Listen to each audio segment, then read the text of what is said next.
রাজধানীর ইউনিভার্সাল মেডিকেলের প্রবেশপথে বহুতল ভবনের ছাদ থেকে ছিঁড়ে পড়ল ভারী নির্মাণ সামগ্রী। অল্পের জন্য প্রাণহানি থেকে রক্ষা। বিস্তারিত দেখুন মেহেদী হাসানের করা ভিডিও ও প্রতিবেদনে। রাজধানীর মহাখালী এলাকার নিউ এয়ারপোর্ট রোডে অবস্থিত ইউনিভার্সাল মেডিকেল কলেজ হাসপাতালে চলাচলের পথে নির্মাণাধীন একটি বহুতল ভবনের ছাদে লাগানো ক্রেন থেকে বিচ্ছিন্ন হয়ে কয়েকটি ভারী লোহার শীট পড়েছে। এতে কোনো হতাহতের ঘটনা না ঘটলেও আতঙ্ক ছড়িয়ে পড়ে বেসরকারি হাসপাতালটিতে আসা রোগীসহ উপস্থিত সকলের মধ্যেই।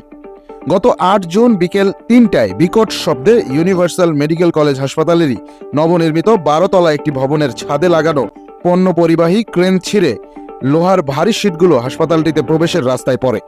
এ সময় আতঙ্কিত হয়ে হাসপাতালে থাকা রোগী ও স্টাফরাও বাইরে বেরিয়ে আসেন।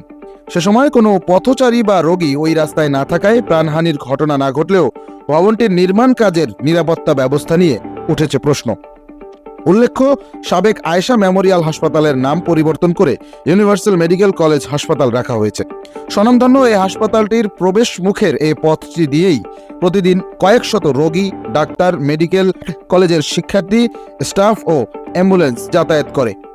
সেই রাস্তায় এভাবে ক্রেন থেকে ভারী নির্মাণ সামগ্রী ছুটে পড়ায় নিরাপত্তার ঝুঁকি নিয়ে প্রশ্নের সম্মুখীন হয়েছে হাসপাতাল ও নির্মাণ কর্তৃপক্ষ। পথচারীদের নিরাপত্তা ঝুঁকির কথা মাথায় না রেখে এভাবে নির্মাণ কাজ করা ও ক্রেন ছিঁড়ে ভারী বস্তু রাস্তায় পড়ার ঘটনায় প্রশ্ন করা হলে হাসপাতাল কর্তৃপক্ষ নির্মাণের দায়িত্বে থাকা ঠিকাদারি প্রতিষ্ঠানকে আড়াল করেন। ওদিকে এমন ঘটনাকে হাসপাতাল কর্তৃপক্ষ ও ঠিকাদারি প্রতিষ্ঠানের চরম উদাসীনতা হিসেবেই দেখছেন অনেকে। বিশেষজ্ঞদের মতে, ভবন নির্মাণে যথাযথ নিরাপত্তা ব্যবস্থা গ্রহণ না করলে তা ভয়াবহ প্রাণহানি ঘটাতে পারে। তাই এ ব্যাপারে প্রশাসনের যথাযথ তদারকি প্রয়োজন।